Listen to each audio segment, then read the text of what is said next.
Shalom and welcome to another in our series of podcasts from Temple Beth Am, a dynamic center for conservative Judaism in Los Angeles. This is a recording of Rabbi Adam Kligfeld's weekly Rashi study class. Hello to anyone listening on the Temple Beth Am podcast. Before we start an announcement, I'll put this into the WhatsApp chat as well. And if you're not in the WhatsApp chat, let me know because that's how we're making announcements going forward. We will have class next week. The following 2 weeks, we will not have class. Several of us will be together. We'll be on the trip to the Balkans, but I and Leonard, who often organizes the class, my absence will be away. So the dates are the last Wednesday in March and the first Wednesday in April. So I'll put it in the WhatsApp chat, but I wanted to share it here as well. Okay, where's my form? They are nice cups, aren't they?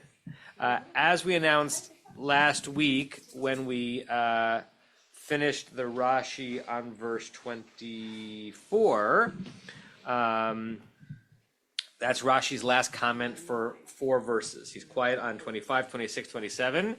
And that's the material we're at least going to start today and see how far we get. And on each of them, I have at least one other commentator, that I'll share with you. Okay. On one of the verses that Rashi is quiet, I'm surprised, right? Just because of the basic approach that Rashi has to text. There's at least one phrase on one verse that I'm surprised Rashi doesn't say anything about, but Rashi doesn't answer to me. Okay, before we read verse 25, let's just remind ourselves what 24 was. This is the actual raining down of the hail. So we've had a very long introduction to that, and part of the length of the introduction to that is going to come back in one of the other commentaries we're going to read. But in verse 24, it starts to happen, or it started to happen actually in the previous verse. 24, Vayihi varad, there was hail, the eish mit lakachat betochar barad. We're not going to go all the way back into that, but something about fire that was taking itself up amidst the hail. Rashi calls this a miracle within a miracle, that it was not just an abundance of it, but fire and water were actually finding a way to come together in this plague. Kaved ma'od, very severe. Asher lo haya chamohu b'chol eretz Mitzrayim, such that there was never anything like this in the land of Egypt. Me'az hayta lagoy, since it had become a nation. Okay? And we read Rashi on that. Any last thoughts on that before we go to verse 25? Barry, can we take the microphones off the stands?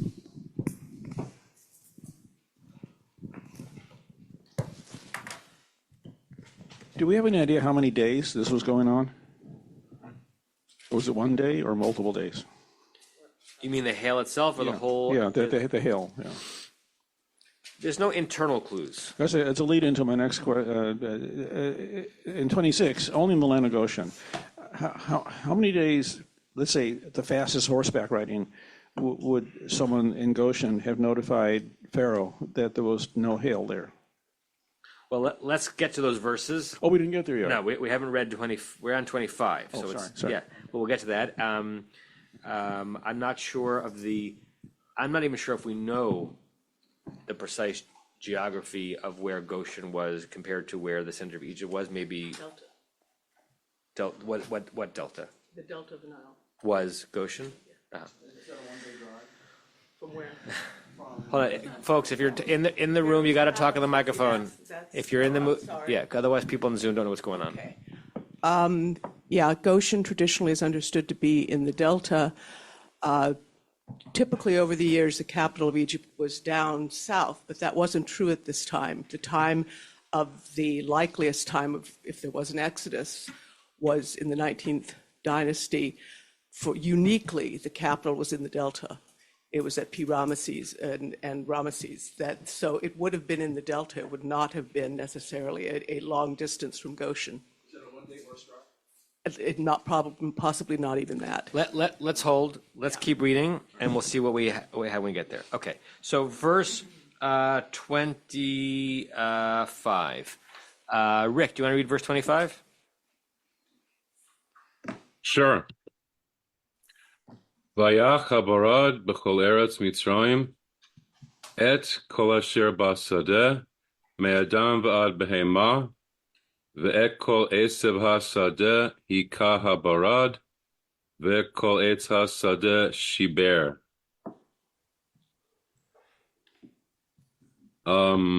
Okay, going off the Silverman translation here, Vayach habarad, and the hail smote.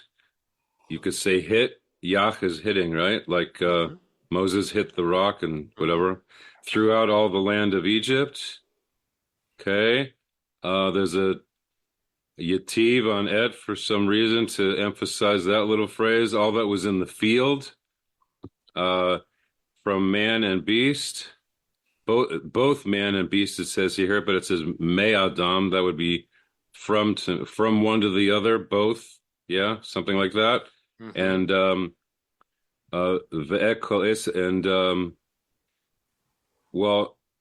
yeah, right. So here's the verb is after. So then the herbs of the field, Esav Hasadeh, Hika Habarad, was hit, or the hail hit, Hika, different verb, isn't it? Same verb, different verb. Hika from Vayach. Same verb. Same verb. Okay. Because Vayach is a shortening because of a vav hipuch, the word Vayakeh, and Yakeh would be the future of Hika. Okay. Hika is smote, masculine singular. Yakeh, he will smite. So it really should be Vayakeh, but there are certain forms in the vav hipuch where the last hey is eliminated. So it's Vayach, like instead of Vayivkeh, it will say Vayefk in biblical Hebrew. So it's the same. Right. And Ve'kol etz hasadeh, all the trees of the field. So they specify the herbs different from the trees, as if there were trees in Egypt. Anyway, shiber, were broken, shattered. Right. Okay. So a bunch of things going on here. First of all, there are three active verbs. There's Vayach, there's Hika, and there's shiber. So Vayach and Hika are the same roots, but they are operating in two different places in the sentence. And then shiber is a different root altogether. Interesting. Shiber, shin bet resh, means to break.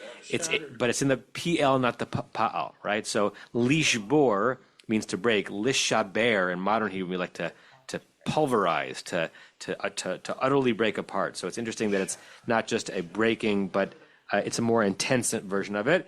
The reason why I point out the number of verbs is because it's hard to figure out which direct object phrase goes with which verb.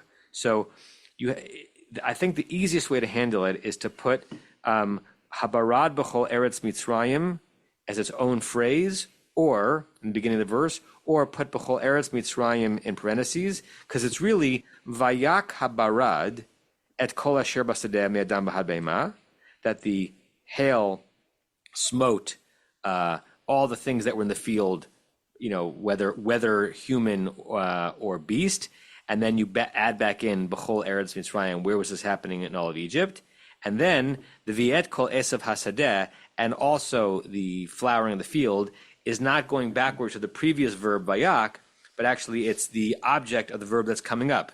Viet kol esav hasadeh hika habarad, and the hail also smote all the things, all the herbs in the field. Viet kol eitz hasadeh shiber. So it's like you have verb, object, and in the middle of that object you have kind of a location. Then you have object verb, and then you have object verb. So it's a interesting choice of the ordering of these phrases. And the first time you read that, one might get lost in the middle of it. Rick? Can I also say shiber reminds me of Moses breaking or dropping, whatever, the Ten Commandments. Shibarta. Yeah. Right. Shnei luchot asher shibarta, and that's also in the PL. The two, it's from the Torah reading for the fast day. So it's a reference to God, to Moses, not just breaking them, but, as people have already said, shattering them. Are those the only two places? I don't have a concordance file in my brain, so I don't know. Well, I'm asking because Leonard's there. But we could figure that out. If someone had a concordance, we could figure it out. I don't know if it's only. I'd be surprised if there's only two places that the root shin bet resh appears in PL in the Tanakh, but I don't know for sure. I don't know any other stories where things get smashed like that, but okay. Larry Dan? Thank you. I don't have the problem that Rick or others seem to have in terms Wait, of how they. that was a little muffled, Larry. Say that again. I don't You have were the turning our problem. way. You hear me now? Yeah, you had been turning to your left, so we couldn't hear you, but now we do.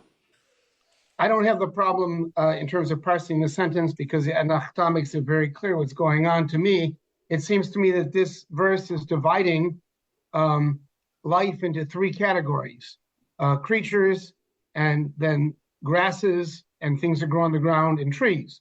So, and I'm interested in the first half of it, and I like the phrase. See if I can do it without turning away. I like the phrase. Me'adam va'ad behema, which I would translate as from man up until or through beasts. And I don't know if anyone's going to make a commentary on that, but my commentary would be that this was actually dealing with all the large animals, so it rules out and mammals, and it probably rules out birds and rules out insects, amphibians, and obviously fish. So it was only the large mammals that were actually harmed. What's in between man and beasts, I'm not exactly sure, but that's how I would interpret the first part. Yeah. What do you think of the significance of the vi'ad is there? Do you think that the vi'ad is simply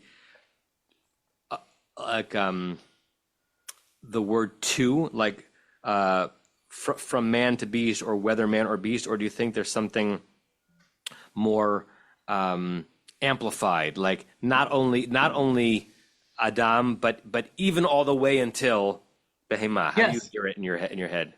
Exactly. I hear it mathematically, like an up to and including.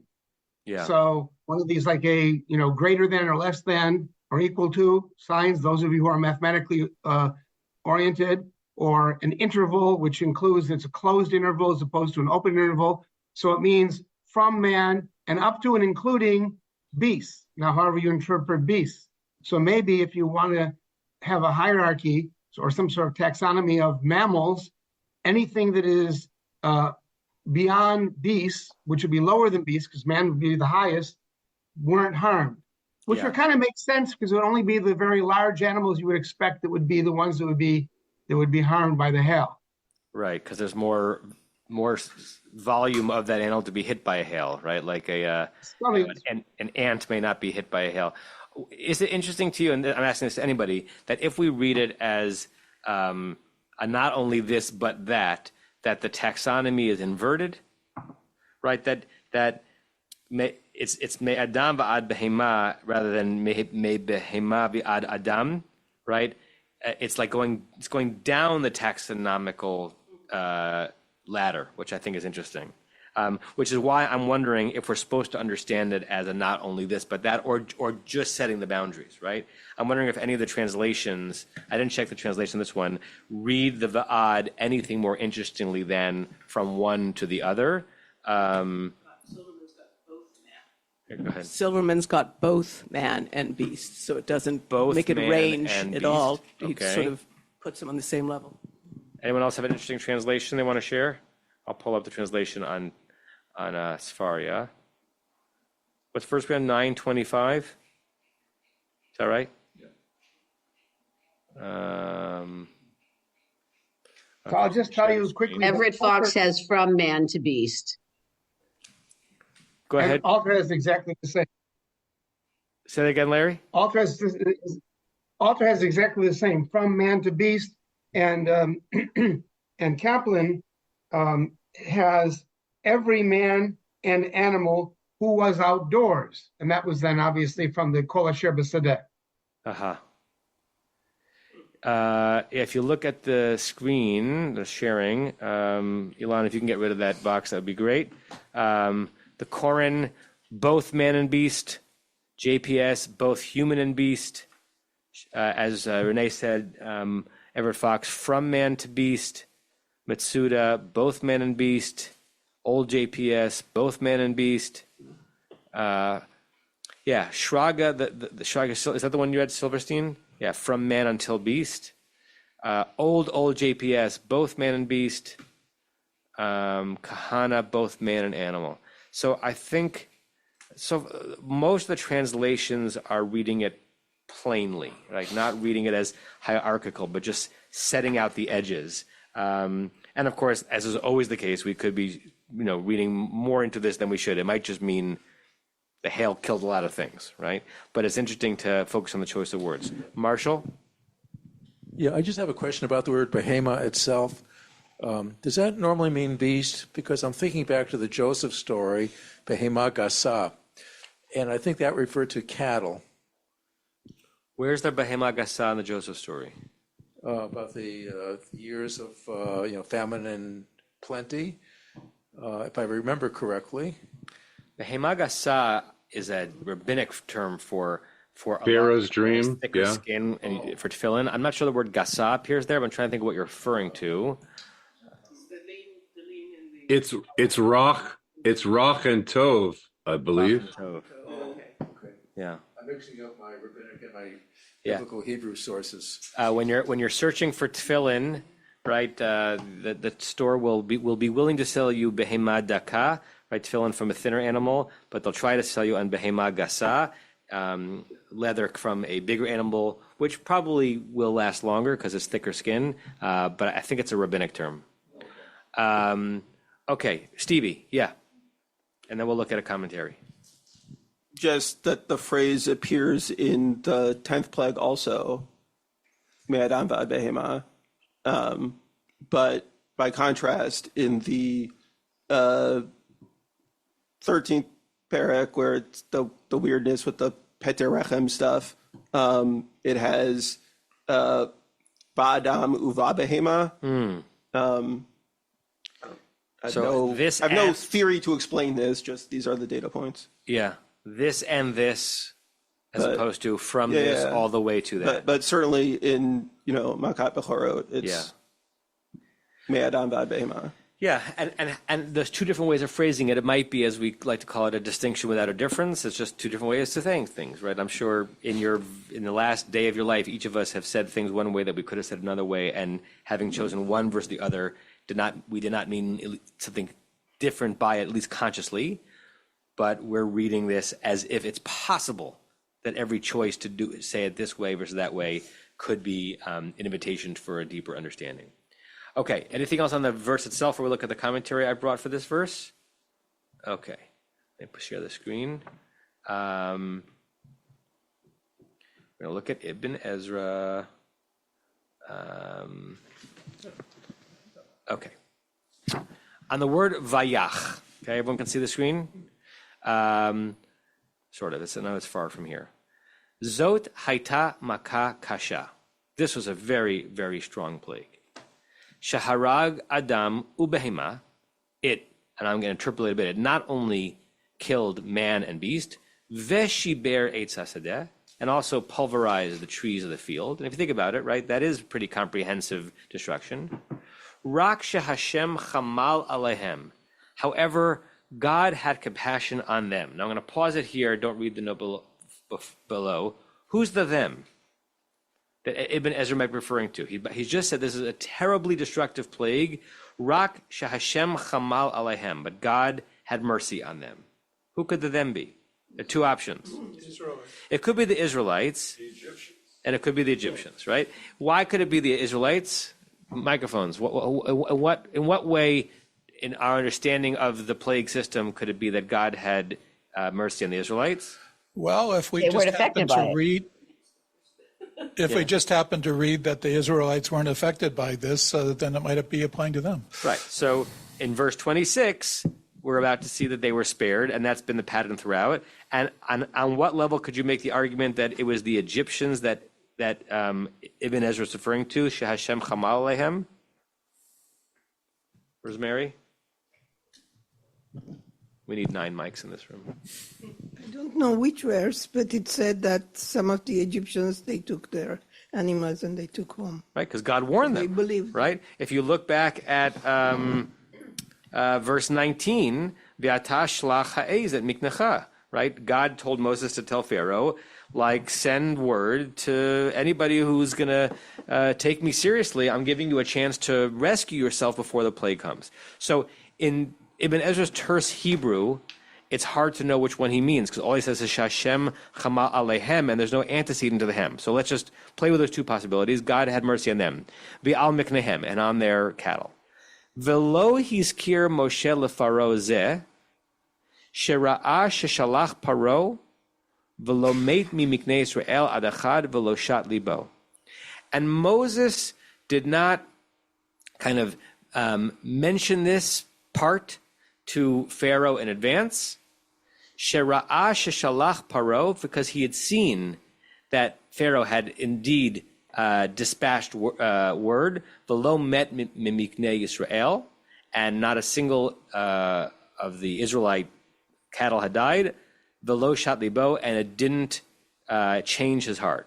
What's going on here? He's speaking in very terse language. Look at the notes on the page. So on the first phrase, that God pitied them, I'll read it because it might be a little too small. The reference appears to be Israel, that God had mercy on Israel. God pitied Israel and their cattle, and none of them died, according to two commentaries on Ibn Ezra. Weiser, I don't know who Weiser is. It must be a 19th century, probably German commentary on Ibn Ezra, suggests that the reference is to Egypt.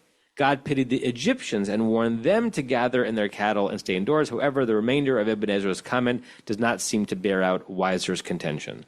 So let's read it as if the shift in the commentary is that God had mercy on the Israelites and their cattle. Moses did not mention this to Pharaoh. This is the note, as he did in the case of the murrain, the dever, right? Look back at verse 4 on this chapter.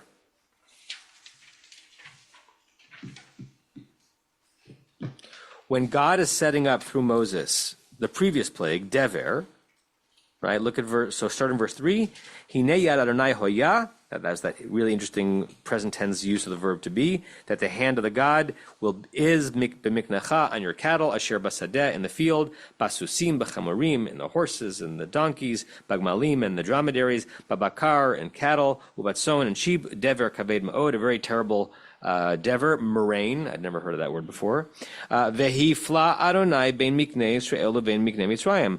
God tells Moshe to tell Pharaoh, the one that's coming up, by the way, I'm going to smite you, and I'm going to spare my people. Not one of them is going to die. And Ibn Ezra is asking, why, if God told Pharaoh in advance that was going to happen on the previous plague, does that not happen in this plague? And Ibn Ezra's answer is, because he saw that Pharaoh sent agents and learned that there was not even one of the cattle of the Israelites dead, and yet he did not take this to heart. Look at verse 7 and chapter 9. At the end of plague 6, right, the pestilence, Vayishlach Paro, Pharaoh dispatched, V'hinei lo meit mimiknei Yisrael, and behold, not one of the cattle of Israel died, ad achad, not even one, Vayichbad leif Paro, and he hardened his heart. We had a great conversation in that verse. That's an odd logic. Usually the Vayichbad leif Paro is after he had time to like, he originally had been softened because he saw how powerless he was, but then he hardened his heart afterwards. In this verse, he sees the very exemplification of God's power, that God was able to divide between the Israelites and the Egyptians, and in that exact moment, that's when he hardened his heart. That is saying something deeply troubling about Pharaoh. And according to Ibn Ezra, even though in this verse, we, the reader, are about to learn that God spared the Israelite cattle, even though God smote the Egyptian cattle, Pharaoh doesn't get a warning, because he got a warning the last time, and that very warning or that very distinction actually made him more committed to destruction, not less. Right? I hear in this, and I'd like to hear your interpretation. Listen, the text is as the text is. We only have what the text tells us, right? So the text is written a certain way. But I hear Ibn Ezra doing his own medieval version of some of the equivocation we've been doing as we've been studying this for months, which is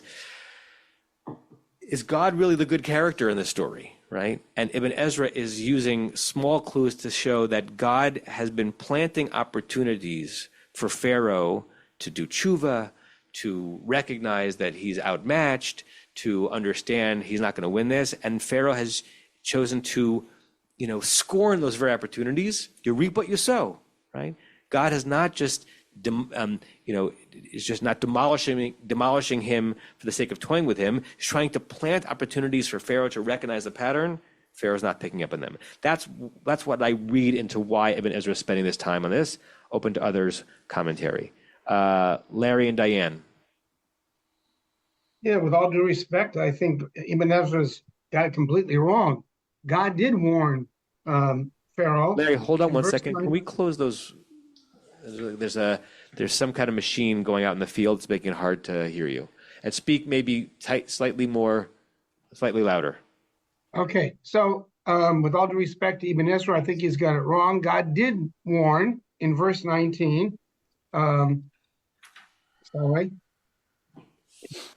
verse 19, every man he's telling Moses to tell Pharaoh, every man and beast that will be in the field and that are not taken indoors.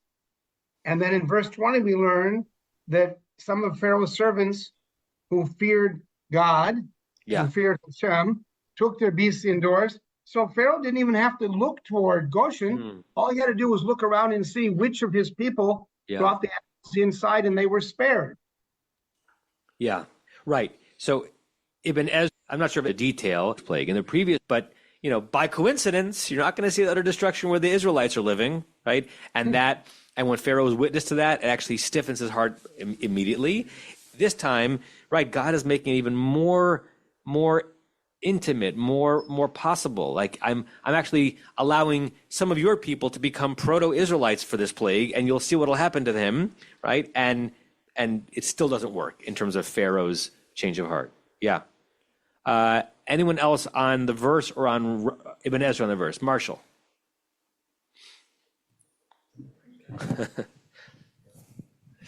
Perhaps you just said it, but maybe I just didn't understand it. On that footnote 9 in the, Torah Chaim, do you have that in front of you? Or? I didn't bring my Torah Chaim today. Okay. On the Torah, on Ibn Ezra? Yeah. Okay. Let's show it to Rabbi Kligfeld. Yeah. All right. Footnote 9 on Ibn Ezra on verse 25. Okay.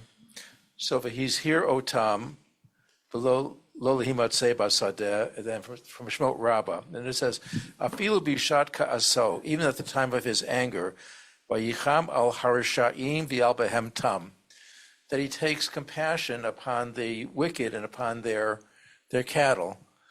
And so I thought we just said that God was taking compassion upon the Jewish ones. It's a machloket.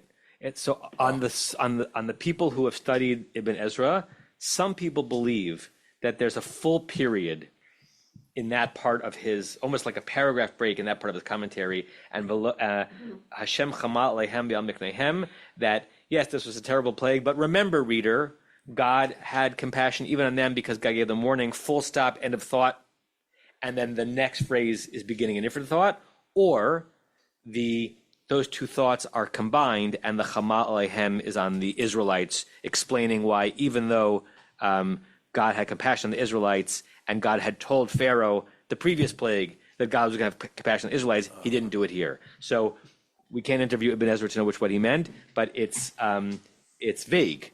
God had compassion on them. It could be two different thems. Yeah. Thank you. Yeah. Sue. Let's pass it back down to... I am getting a little bit lost, but I think the them is the miknehem. I think that we're in the Ibn Ezra, right? Yeah, and the them is undefined. I think it's the miknehem who can't make any decision about where they're going to be or go. Well, okay, yes, and chamal shahashem chamal alehem ve'al miknehem. Oh. Right. So God had compassion on some them, and whoever the them are, they're mikneh. Yeah. Okay. Anything else on that verse before we go to the next verse? And did I have another commentary on this one? No, I have two commentaries on the next verse. Yes, Leonard.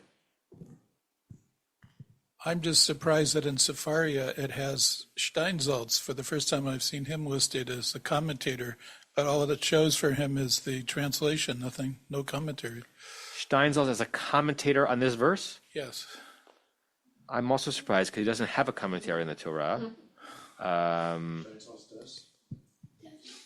Not a linear commentary as far as I know. Maybe it's like pulling from something he said on this verse that appears in the Talmud. Translation. Steinsaltz is now in Sefaria, the entire Tanakh, Wow. in English and Hebrew, and the Rambam is only in Hebrew. Uh-huh. Yeah, I'm seeing it too, and you're right. It's just giving his translation, but it appears under commentary, not on translation for some reason. If you want to know how Steinsaltz translated it, the hail struck in the entire land of Egypt everything that was in the field, comma, from man to animal, comma, and the hail struck all the vegetation of the field. What's going on? When you do that with your hand, Zoom gives you a little bubble. Do it again. With your hand. No, thumbs up. Like you're thinking that too. I'm looking at there, like I'm like, what is so darn funny about Adin Steinsaltz? You're like when you hit tight, you get a little. And now I'm gonna have more fun with it. If you do victory, you get like. Really? Even if you don't ask for it? I think do like. Maybe not to block your face. Yeah, All right. Rick raised his hand, so let's see what Rick's gonna say. Hi. Just because we went backwards there, and you were wrapped up into the Me'adam Ad Behema, the other two examples I could see in verse 19, it's Kol Ha'adam Veha Behema, and in 22, it's Al Ha'adam Ve'al HaBehema. So I don't know if that helps you in what you were wondering about with both that. of those instances are more obviously translated plainly without an exclamation point. It's the something ve'ad that made me wonder, are we talking about some kind of a progression as opposed to just this and this? Yeah, it's the ve'ad that invites that speculation. There's no way of knowing for sure. Great, thanks. Yes, Joel. Going back to Larry's comment about, or somebody's comment about behema, I mean, it may only be talking about the cattle or domesticated animals, but it doesn't mean that it didn't affect everything else. It just means that it was emphasizing the stuff that actually hurt the Egyptians. Like it probably hurt the wild plants also, but they didn't care about that. They cared about their fields, their crops, and they cared about their fruit trees. I really appreciate that comment, Joel. It goes back to what Larry said about the three categories of things that were smitten, and you're saying that these are the three categories of things that whose devastation would impact them the most, right? So weeds probably were also killed, but that doesn't matter. It's the Esav Hasadeh, the cultivated plants, and the Eitz Hasadeh, the trees that were in their fruit fields. Great. So I'm trying to think, right? So smaller rodents that might have been killed by this doesn't matter to them because I don't know. Did Egyptians eat? Did they have rodents in Egypt? Everyone has rodents. Okay, let's go to verse 26, and Barry. Just on the trees, there's the vegetation was struck in every tree. I'm visualizing that the vegetation is low on the ground, but the trees are massive, and so this is hail so powerful that not only was the vegetation hit by it, but the trees were shattered. Yeah, and good. Trees like date palms, so they did have date palms. Right. And listen, if you lean into it, it would take a lot of hail to shatter a tree, right? I'm noticing that at least in the version of Onkelos that I have in my Chumash, the pointing of Onkelos, which is a very, very you're going really down because you're sort of guessing a little bit as to what the vowels are in Onkelos Aramaic. The pointing of the Onkelos that I have points to var, which is Onkelos's rendering of shiber in Aramaic. A shin from Hebrew becomes a taf in Aramaic, right? He points it as if the verb is pa'al, the shva, t, var, not the Aramaic version of PL. So he turns shiber into shavar, which is slightly less intense. Not sure why he did that. I also don't know how they know that, because I'm trying to think of would the Aramaic version of the PL have a yud? Maybe that's why, because he by writing it as tavar, not taf yud bet resh, Onkelos is making it clear that he's turning it into a pa'al verb. It's an interesting choice on Onkelos's part. Renee and then Alan. Even though he only mentioned beast and not other kinds of animals, if he's destroying all the trees, then by virtue of that, wouldn't he have also destroyed birds that were in the trees? Possibly. The birds are not mentioned. Why they're not mentioned is an interesting question, particularly if you think about what Joel said, because you would imagine that there was certainly fowl that was significant to them. Right. But they're not mentioned. Yeah. Right. Alan, and then Sue, or Sue and then Alan. Unless, I mean, the Adam ad behema is not that it's not mentioned. That's not necessarily true. I mean, it's kind of like Everything in between. It's like the Haggadah. All the days of the nights, all the days, including the nights. Doesn't mean the days and the nights, or just the nights, or just the days. It's like everything in between. Yeah. Yeah. So that's the way I would want to read the Va'ad, except that, right, in the taxonomy, you're alphabetically even. alphabetically, that if I wanted to do an everything between, I'd say from the grasshopper to Adam, and everything in between is implied. But we're already at the top of that taxonomical chart, so that's why it's hard to figure out. Go ahead, more. Well, yes and no, because the birds have an ability to fly away from all the destruction. So it's not necessarily that it's not included. I mean, our rules of taxonomy are not necessarily applicable. Not technically, but I would assume that even in ancient Egypt and even in ancient Israel, they understood that if you're creating like a vast category of living things to include everything, the two that you mention are not mammals, even if they didn't have the word for male, mammals and men or humanity, but from the smallest creepy crawly to, I would guess.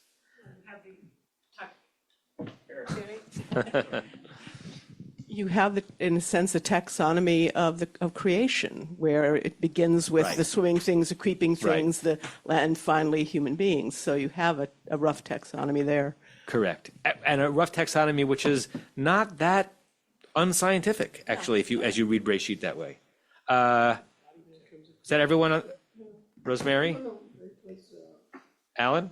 Alan gave up. No, I gave up. He gave up. Alan, believe in yourself. All right, I'll share something. Would this be something, if you insist? That reminds me. All right, no, because it reminds me that you missed an opportunity to say your favorite word, or one of your merism? favorite words. Exactly. But it's not a merism. But right, yeah.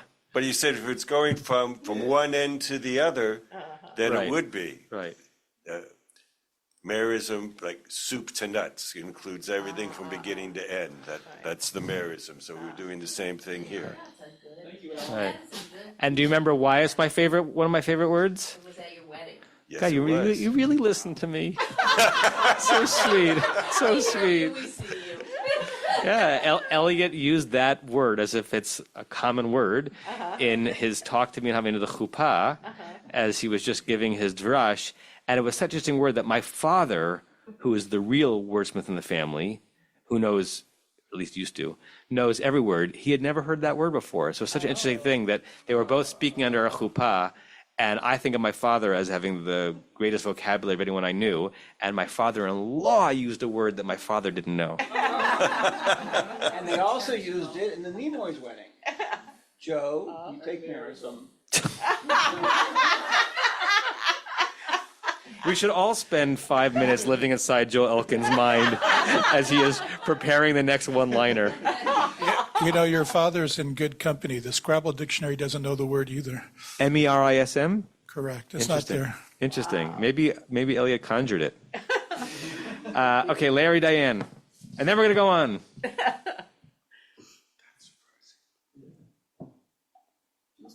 So I just want to Hold on. Can you hear me? We can't hear. Go ahead, Larry. Diane. Okay. So I want to relate to this business about Etz HaSadeh. Why didn't it just say at Kol HaEtzim? Because it's obvious that all the Eitzim are in the Sadeh. So Etz HaSadeh is a reference to man as well. And I'm not sure what to do with that, but Ki Adam Hu Etz HaSadeh. Right, in Parshat Kitetse or Kitava, we're talking about Kitetse, talking about the rules of warfare, and you shouldn't cut down trees because it is a tree. It's a rhetorical question. Ki hadam eitz hasadeh sher, whatever the phrase is. Like, is a tree like a person such that the tree could run away? And the answer is no. And since a tree is defenseless, that's why you shouldn't cut it down. But yes, I think the phrase Eitz HaSadeh is intentional, and I really like Joel's interpretation before that this is suggesting not just random trees that exist, but the ones that are in the Sadeh, the cultivated fields whose trees are more significant to the livelihood of the Egyptians. But good reference from Kitetse. It's actually, it's one of the, I know we're not talking about this right now, but since you mentioned it, it's an interesting phrasing in Kitetse because you don't think of the Torah as asking rhetorical questions of like positing something. It's either telling a narrative or giving law, but it asks a question to which there's the assumed answer is in your mind, and it's it seems out of character in the language of the Torah, and that's why it's one of the reasons why it's so memorable. Okay. Next verse. We're going to read verse 26. Whom have we not heard from? Rebecca, you want to read verse 26? Okay.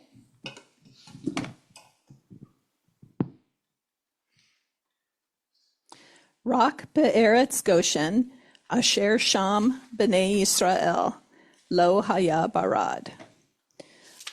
Only in the land of Goshen, that there were the children of Israel, there was not hail. Good. I'm sure Rick's about to point out that we have a second yativ in verse 2 verses in a row. It's rak b'eretz Goshen, so that rak is very high, appointing tension, just like we had in the previous verse. Eit kol asher basadeh.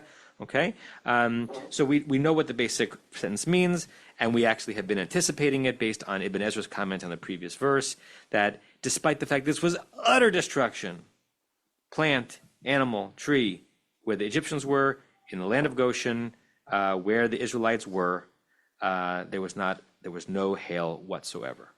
Let's focus on the verse itself, content, questions, reactions, and then we'll look at a commentary or two. Alan, I see Barry.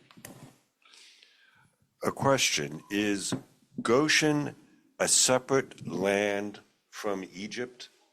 Because if we're talking about, we refer to Yitziat Mitzrayim as our redemption from Egypt, and now we're differentiating between Egypt and Goshen. It's in terms of lands, unless Goshen is like a subsection of Egypt, or is it a separate Eretz?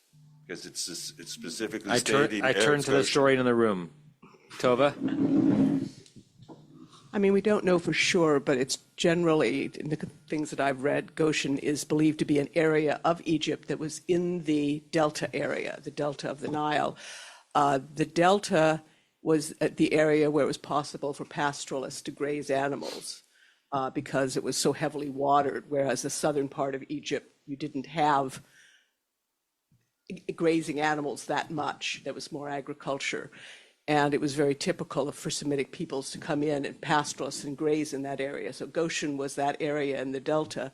And what I was saying before is the period of Ramesses was unique because his family was a military family that was stationed originally in the delta and then became the pharaohs. And they kept the capital in the delta, which makes much more sense in the context of this story, because you couldn't imagine them every time this happened going from the delta all the way down to Thebes, in the south to talk to Pharaoh and then back up again. But no, it was all Ramesses, which was his capital, Piatom, or Pitom as it is in the Bible, were both in the delta. Okay. And But then why the notion of Eretz? Because it just means the land, the area of, we think of Eretz as a nation or a land, but here I think they're just using it as the territory of Goshen, the area of Goshen. Is a place by that name or that sounds like that also present in ancient Egyptian texts? Or is that as a uniquely biblical word? I'm not sure. I'm not sure. There is a lot of reference to Semitic pastoralists coming in and grazing their animals in the delta. That is talked about a lot. Whether they use the term Goshen, I'm not sure. Yeah. I remember we talked about this at some length, again, it was a long time ago, in Parshat Vayichi, when the Torah starts describing what happened to Yosef and his brothers when they got there and what lands they were given and what they were permitted to do and what they were not permitted to do. I think the word Goshen appears there. I think we already have that, yeah. And so it does set up this idea that when they came, they were accepted, but they were given certain agricultural tasks that were permitted to do, including ones that the Egyptians would not have wanted to do, and I think Goshen appears there. Yeah, no, Goshen is definitely mentioned there within Torah, yeah. I mean, but it's always associated, it's the delta, because that is the pastoralist, and that's what attracted the pastoralists from the, down to that area. So Goshen not only appears in Parshat Vayechi, but also on Noah and Aiden's birth certificates. Because the hospital in which they were born near Monroe was in Goshen, New York. And I'm sure you all are so happy to know that. I see Barry. I see a lot of hands. So we'll just go around, and I see on the. Are they still considered U.S. citizens? They are. They're citizens. They are. They can be president. So Toby, you raise an interesting points here. When after the number of years in the new Pharaoh, and so we can't trust these people up in the Goshen area because blah blah blah.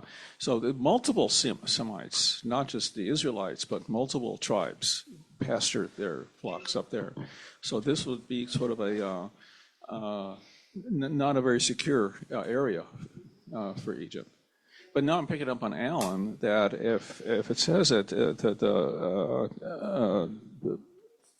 whole Eretz Mitzrayim, but not in Goshen, so it's kind of that's difficult to comprehend.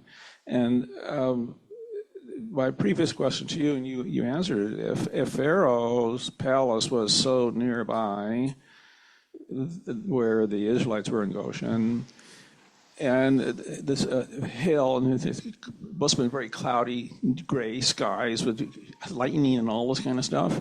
And visually, you could see in the neighborhood over that it was clear. You could or you could not see. I would assume he could see this, and so visually it would be apparent.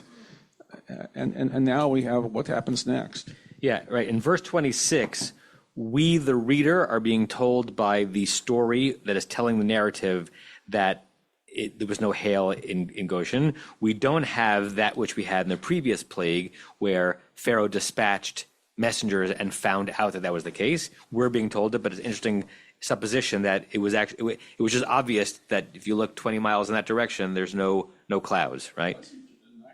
Or 9 miles, yeah. Rebecca, was your hand up? Yeah. Since the hail didn't strike where the children of Israel were, it seems that advice about taking your cattle inside really wasn't pointed for the Israelites to do that. It was for the believers in Egypt who would be in the affected area to do it. Right. So I'm not going to make it fall here, but I am going to make it fall here. But even here, you have an option of choosing to believe me now.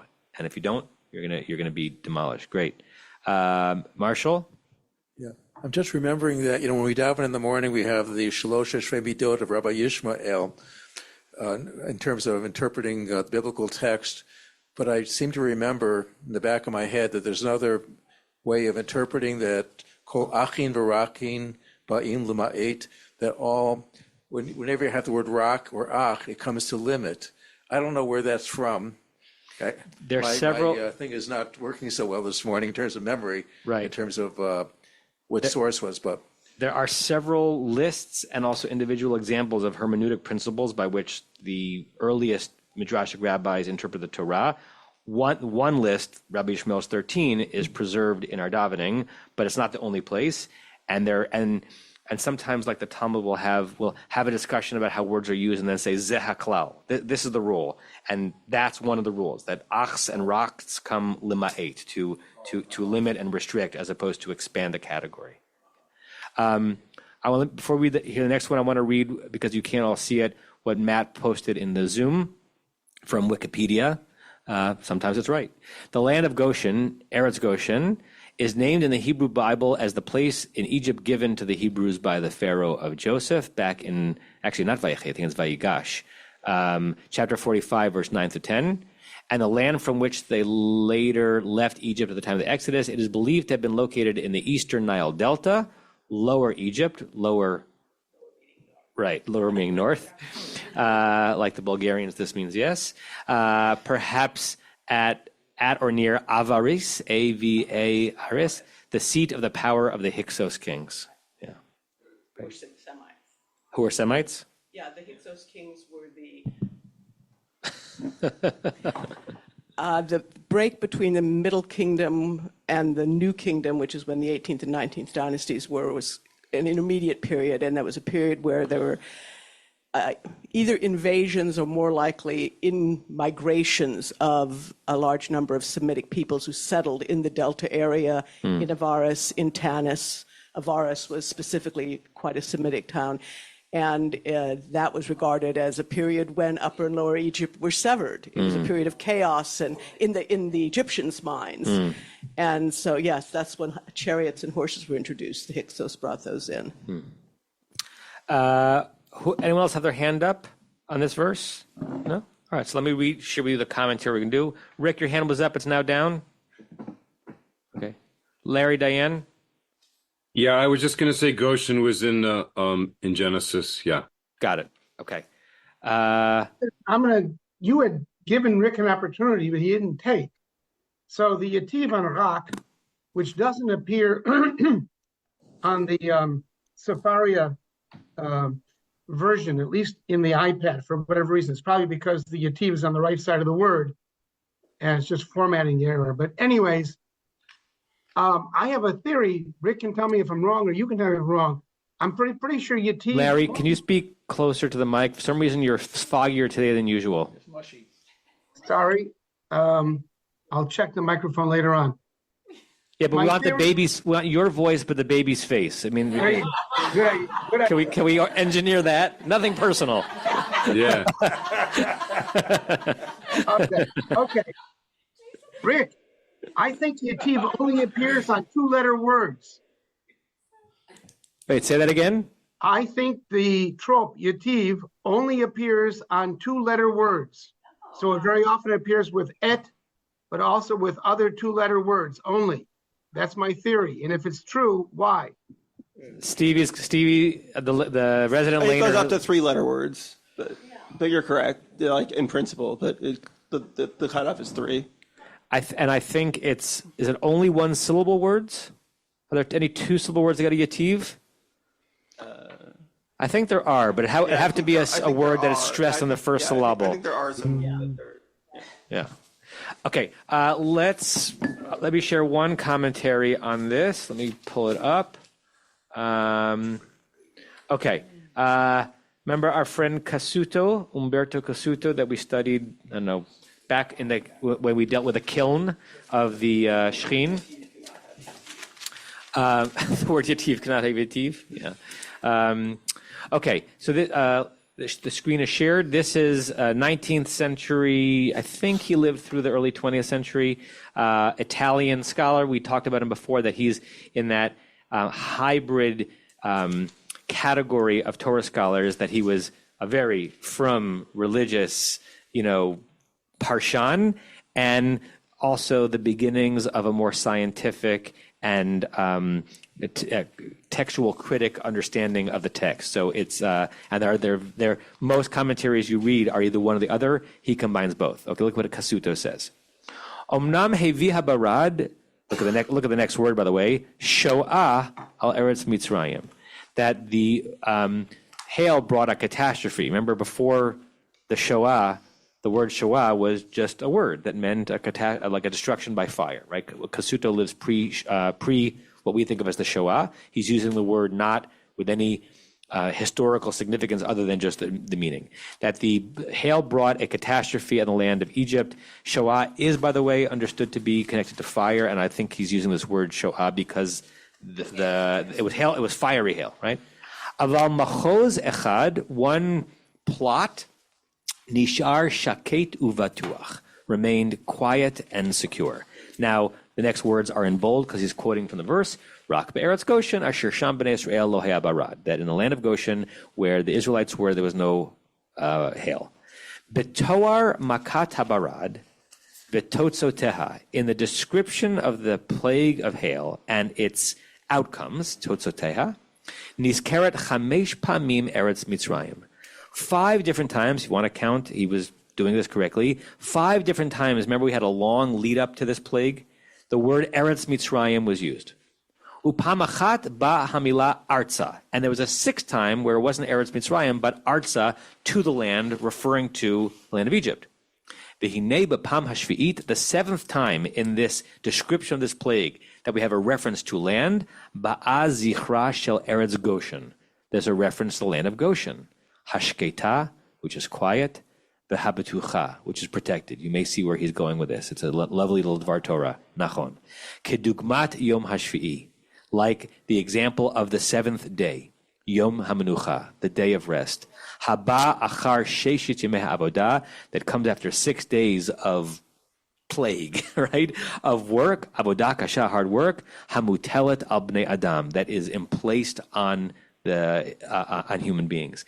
He's really giving a lovely sermon, right? That if you want to just follow the words, you have like a comparison between the brutal plagues that come down in this land versus this little Shangri-La that's protected, and that being compared to the brutality of work. And in the ancient world, right? Hopefully all of us, however hard we work at our works, we don't find our work to be hopefully brutal. Most days I don't feel that way. But in the ancient world, that was the definition of work. It was brutal, right? Certainly if you were working, in manual labor, which was pretty much everything, as if you were being destroyed. And then at the end of that week, think of what he's saying, what God and Torah and the Jewish people invented.